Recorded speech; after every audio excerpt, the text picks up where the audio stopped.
Hey everybody. I think it's time time I shared this with everybody. I want to document this. One, I want to document this for myself, for future reference, that this is the day that I move forward. Also, I want to document this for if I do end up having a future child, and my wife is currently pregnant, and we're very hopeful, but you know, you never know what might happen, and so we want to be cautiously optimistic, of course. But so I'm documenting this. I was fired yesterday. I received the call at the end of the workday, so 4:45, 5 p.m., something like that. I'm in probationary status. I started working for the state of Nevada 3 months ago, 4 months ago, something like that. And the probation lasts a year. I think with most government jobs, it's 12 months. But, anyways. So, for those of you who don't know, I am primarily my profession for the last 6.5 years has been equal employment opportunity. So I'm HR adjacent. I'm not HR, but I'm HR adjacent, and really I focus on liabilities, and I focus on how to mitigate damages while at the same time promoting inclusive work environments. And so I got hired by the state in a position called EEO officer, Equal Employment Opportunity Officer. And so my role in the Department of Administration, working for the executive branch of the state of Nevada, was vague in general, right? My description, it could mean anything, like most government jobs.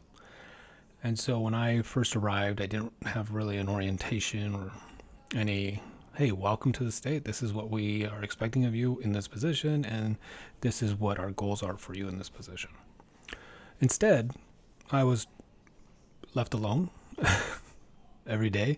I was given a very broad job duties where basically it says, I will be nice to people. It's basically what it says. There's no measurables, nothing defined. And my my boss, who's new to her role, she informed me that what she used to do in my role, that I was, because she used to hold my position a while, many years ago or something. She used to conduct outreach, and so she wanted me to conduct outreach, which really meant she wanted me, and we talked about this and what that meant and blah blah blah. She wanted me to interact with disenfranchised populations throughout the general area of the state of Nevada, specifically around Las Vegas. And she wanted me to educate and educate people on how to apply for the state, go to job fairs, promote the state. She wanted me to just basically go around as a recruiter, even though I'm not a recruiter. She wanted me to show people how to use their new website called Success Factors. That's like the background of it, but it's careers.nv.gov, like how to use it. So that way people can apply. Well, their new website's really hard to manage. It's really hard to find. And I don't even know how to use it. But she asked me to do this, so I did. So I started networking. I started using my contacts in the city and started promoting. I scheduled presentations, and I think I went well above and beyond what was asked of me. I spent my own gas, did my own things, and which actually, if I want to be vindictive, I could probably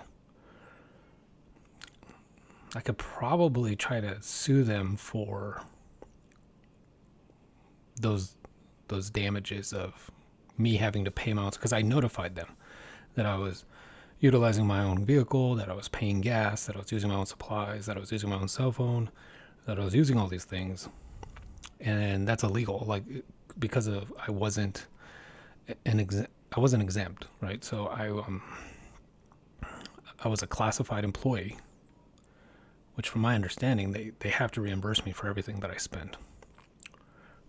But that's just petty stuff. So I'm not I'm not that kind of person.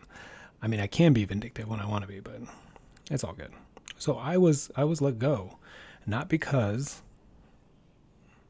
I didn't know what I was doing, not because I didn't do what my boss asked, right? I'm pretty much a subject matter expert. I've been called that. I've now come to the point in my career where I just embrace it. I am.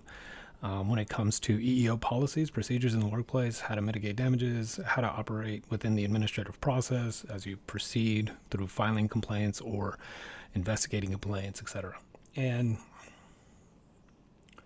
so it wasn't because I didn't have the knowledge base for the job. It wasn't because I was rude to a customer or some kind of misconduct thing. I came on board, and like all jobs, it's hard for me not to try to make the world better around me. Because I can sit there all day and just wait for the phone to ring and then answer it. And that stereotype about government employees is absolutely right. You have options. You can not cause any trouble, sit at your desk and do the minimum, or you can try to make a difference. And the problem is when you try to make a difference in an organization where the people there don't like to make changes, they don't like to be challenged, they don't want to work harder than they have to. When you start bringing stuff up, you get pushback. But it's not logical pushback, right? So immediately I get put on, I'm brand new, right? Nobody here knows me, blah, blah, blah. So within a month of me being there, sharing my ideas, telling my boss what I'm doing, I'm building relationships, I'm networking, I got the local university to agree to me giving them a presentation. I'm doing these things. And so she's impressed by it. And so she, my first line supervisor, so she's an administrator though, right? Because I'm operating at a little bit of a higher level. And so she's an administrator. And so she's like, you're doing great. So she assigns me to an improvement team for the division. And I'm at a department level. So the next higher up, there's a division. And they just started this new improvement team. And they assign me to that because of what I'm doing, right? Because I have these new ideas, it's not even new ideas. I've literally just worked other places where they're more efficient and they do things better. And I'm like, hey, why reinvent the wheel? Their wheel over there is doing great. Our wheel looks more like a square. Let's make ours look like that wheel over there. And so I get put on this team because of who I am, right? How I talk, how I try to make changes. And then that was like in the first 30 days. And then earlier this week, I think it was Tuesday, I get invited to an even higher level team meeting that happened on Thursday. And so I said, sure, I'll go. And the person that invited me knows who I am, knows how I talk. She's very excited. I actually asked her to be my mentor so I can learn the state better. And so she was all about it, wanted me to come over, wanted me to join this team and talk about how the state sucks at hiring, recruitment, and retention, and ways we can make it better. And so somebody shared what they did up to this point. And I absorb and filter, like I always do. And I raised my hand in the little freaking digital meeting, right? Put that little hand emoji up. And I shared my perspective on what they did and how I would have done it differently and why. I'm not a very emotional person, right? I don't have a lot of highs. I don't have a lot of lows. I'm just kind of a boring person. And so I explained it to him. And he says, we can talk later if you like. And this is somebody that far outranks me, far outranks my boss. And I say, sure. And the rest of the meeting, I'm participating. I'm all smiles. Like to me, it's not a big deal. But I can tell this person took what I said personally. Comments that I made that, just real quick, just so you know, is I said, you sent out these surveys to high-ranking individuals within the state government who have been working here for a very long time and are content in their positions. When an individual works for any agency or stays in one spot in general for a very long time, typically they become content. They become accustomed to the world around them. They become, quote unquote, institutionalized. And I said it's very hard to motivate the content. That's a very true saying. And I said that the data that you're trying to achieve out of those surveys from those people is about how to attract and how to make the state more attractive to the current marketplace of applicants, right? Because they have a lot of vacancies and they're trying to fill them. And so what I said was, instead of surveying people inside the government who are obviously happy and uncontent, happy and content, because he said he only got 14% response rate. Well, that's expected. You're surveying people that don't care about the survey, right? There's no motivation to complete the survey. They're already happy in their job. There's no motivation. Like, if they complete the survey or not, they're going to get paid the same. That's minimum thinking in the government, right? And so people that have been there the longest typically are minimum thinkers. And so I said we should be targeting the surveys to, and I gave the example of how I have a relationship built with UNLV, the local school, the local university, and how we can utilize that relationship to target those surveys to the current applicant pool, and how we could get, information on how they want their workplace to look like, to be like, the benefits and everything else. That's the information we need. We don't need data from people that are already employed. We need data from people looking for jobs so we can make the changes needed to attract new talent. So they didn't like that, because some of the people that didn't take that survey were in that meeting because they're high-level directors. And so I guess they felt like they got called out because I did. I called them out. Like, why? And why should that matter? They know they didn't complete the surveys. Obviously, they don't care about it.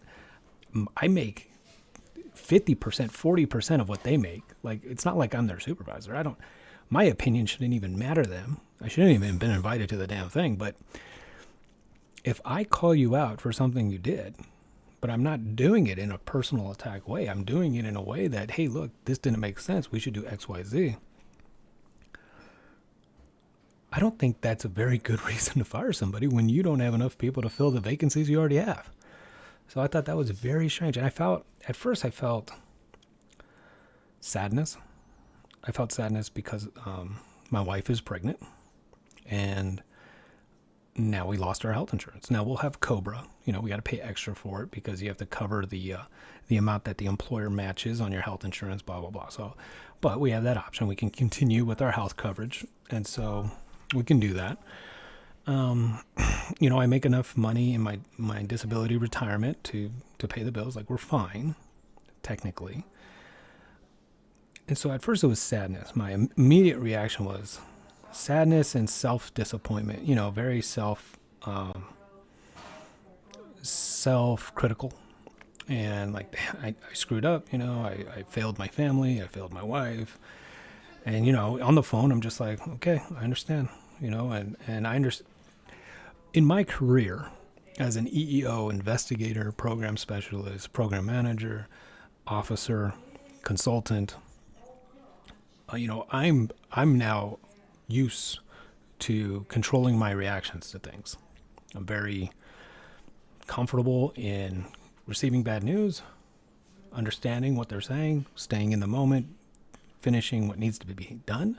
I get that from my military as well, obviously, through a lot of conflicts, a lot of extremely stressful situations. You have to accomplish the mission. You have to, finish the task. And then I sit back and I absorb and I filter. You never have knee-jerk emotional reactions to anything, because that's what gets you in trouble.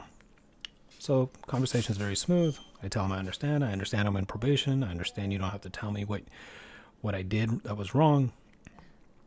I'm going to let you know that I am disappointed. And I said, I'm sorry for you guys. I'm sad for you. You're going to have another vacancy now. It doesn't make any sense to me. And I apologize for what I said. Like, look, I'm not trying to hurt people's feelings. I'm just trying to make the workplace better. And that was pretty much the end of it, because they're trained. HR, and like, my boss has worked there long enough. She knows. Don't say anything. You've been released from probation. That's all they have to say. If they say anything more than that, you can use it as a way of saying you were wrongfully terminated. You could try to sue them for more cash, blah, blah, blah. So, they're very smart. They know what they're doing. Don't say anything. And they don't have to. And so, I'm going to file for unemployment, obviously, and, hopefully I'll get that. In the state of Nevada, everything's backed up, though, so who knows? I might not get it for 10 years. I have no idea. But it was just disappointing. And I went through all the emotions, self-blame, guilt, blah, blah, blah. And I immediately told my wife, we've been through enough stuff in our lives where we've learned early on in our relationship and early on in life, just because of our backgrounds, it's best to just say it, whatever it is, whatever the issue is, just say it. Just rip that Band-Aid off. And so, I immediately, after the phone call, walked over to her, let her know what happened. She went through the emotions as well. I gave her time. I let her talk. And we're still probably going to be going through those emotions until I get another job.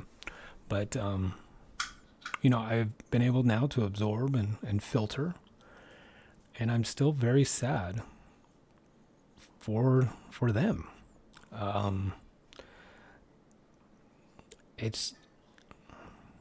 It just shows how hard it is, first of all, to change culture, which, we all know. And I know, and I'm not trying to change their culture, but I was trying to do little improvements. But it shows, that stereotype of government employees who just want to do the minimum and not cause any waves. They're fearful of confrontation. It's all true, and I've worked in the government for many years.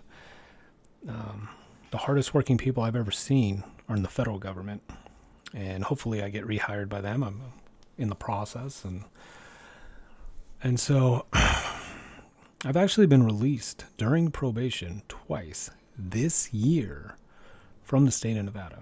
That's right, you heard me right. I've been actually released twice from the state of Nevada during probation for different jobs this year. Earlier this year, I was a disability adjudicator for the Bureau of Disability Adjudication. They have very creative names, obviously. But I received excellent evaluations. I made it into the 11th month. I thought everything was fine. My boss called me crying, and her boss was on the line, and they said they were sorry, but they had to let me go. I'm not going to be passing probation. And that was another position where I made statements on improvement opportunities. I made statements of, hey, it looks like we could do things a little better here. Maybe we could do some more outreach. Maybe, it's just who I am. I'm never going to just sit like a robot and just, yes. Like what's the point in life if all you're going to do is sit there and do nothing to make it better? So I got released from there. I'm assuming it's because of those cons, but again, they don't have to say anything, and they've never told me. It was either that or I wasn't working the cases fast enough, because you have a quota of working cases, which I think does a lot of harm to people who deserve disability. But people just it's faster to close a case than it is to approve a case. So when you're measured by numbers, you typically close more cases than you do look into them to approve them, because you got to meet your quota, because you got to pay your bills.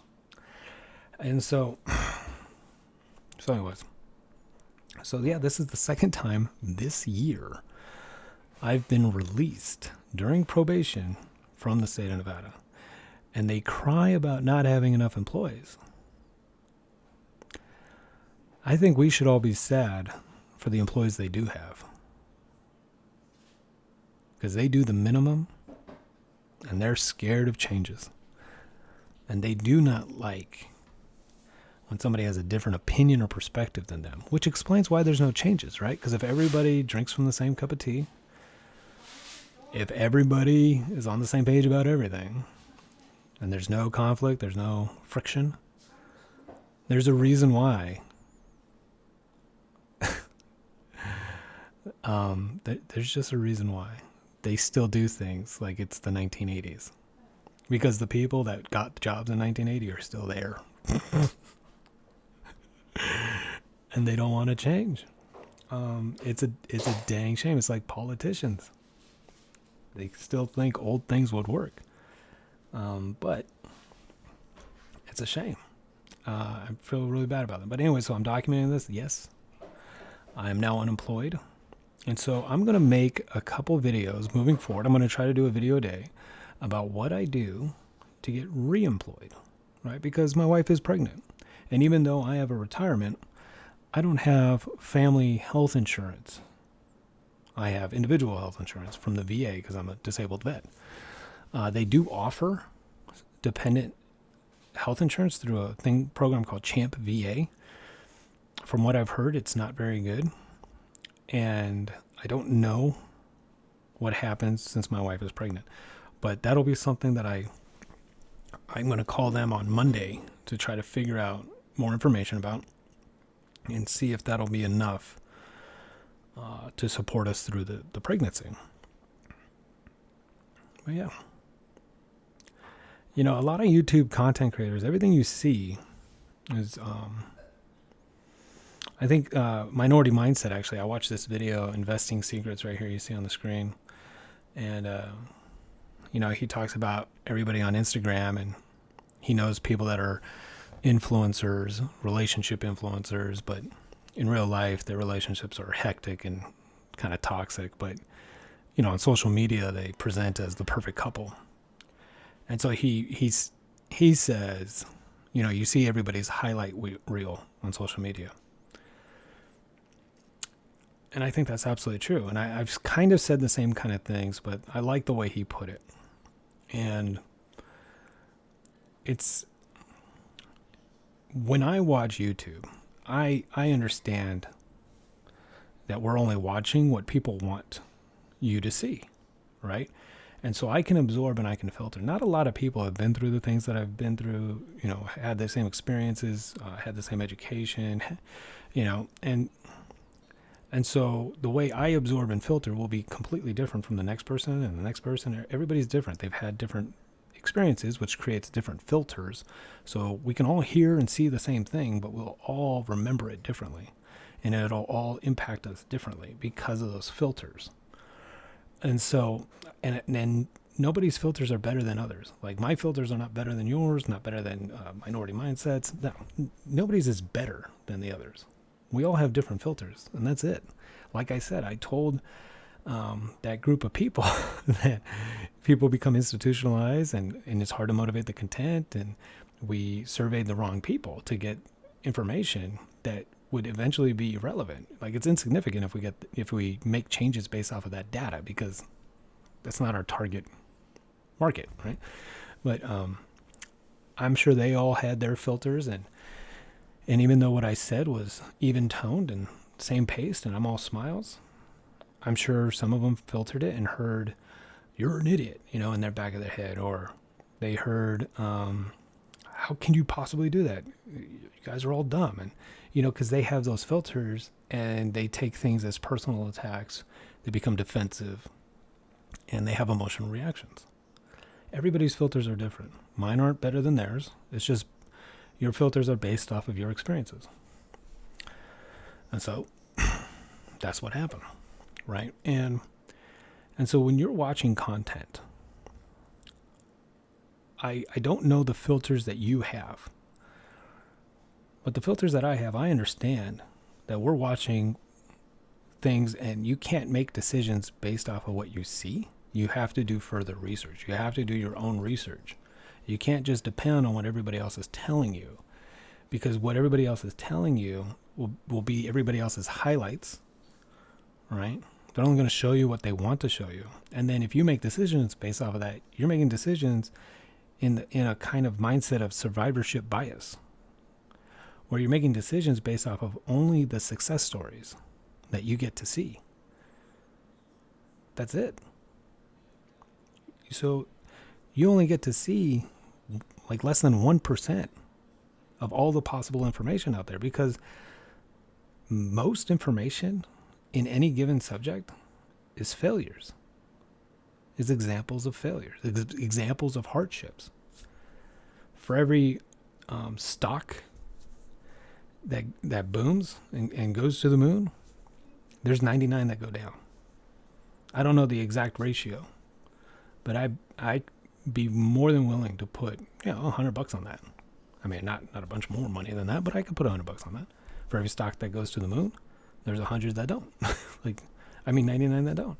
99% of all the cards in a booster box of Magic the Gathering, about 99% of them are worthless. You buy Optic 2020 basketball, 99% of the cards in there are worthless. There's a couple rookies in there that are nice. That's it. So 99% of everything is garbage. It's garbage. And my day yesterday, my morning today, and moments of every day moving forward, there'll be a little bit more garbage in it. It's true. They were garbage. And you need to see that. I think everybody needs to see that. People have bad days. Even people who make videos, even people on Instagram, they make bad decisions. They have bad days. And look, I'm fired. I'm unemployed right now, not by choice. My wife is pregnant. We are in a state of need. We need health insurance. And we don't got it. We don't need much else. We want a lot of other things. But right now we're in a state of need. Yeah. And I'm going to document it. And I'm going to share my journey. And we'll see where we end up. Currently I have a background check being done for a potential job. I don't have an offer letter yet, but once the background check is done, if everything goes good, which I assume it will, I should get an offer letter, and that'd be great. But I don't know if that's going to be on Monday or 9 months from now, because the federal government works really slow in the hiring process, especially when there's a very high level security clearance that needs to be done. It goes very, very slow. So I'm going to document what I do in the meantime. And I'm thinking tomorrow, I don't know if you do go to my eBay store, I've taken a lot of stuff down because guess what? I'm going to be making a bunch of bulk items. Because right now, I'm not worried about taking losses. I need some cash flow because the next ultrasound is coming up in 3 weeks. We don't have health insurance. And I don't want to use the savings. So I got to get some cash. So I'm not worried about losses. I'm worried about cash because we have a need. I want profit, but I don't need it. So yeah, I'm going to document my journey. I hope you enjoy. Look forward to seeing you each episode. If you have any questions, let me know. I will be showing my resume. I'm going to let you know how I do things and how I move forward in application processes, just in case you're curious. So that'll be a whole thing that I do. Have a great night, and hey, you know what? No matter what happens, it's okay. Truly. No matter what happens. You could figure it out, and if you need help, reach out to somebody. Reach out to me. I'll do whatever I can to help you navigate your next steps, but keep pursuing your dreams. Bad things happen. It's okay.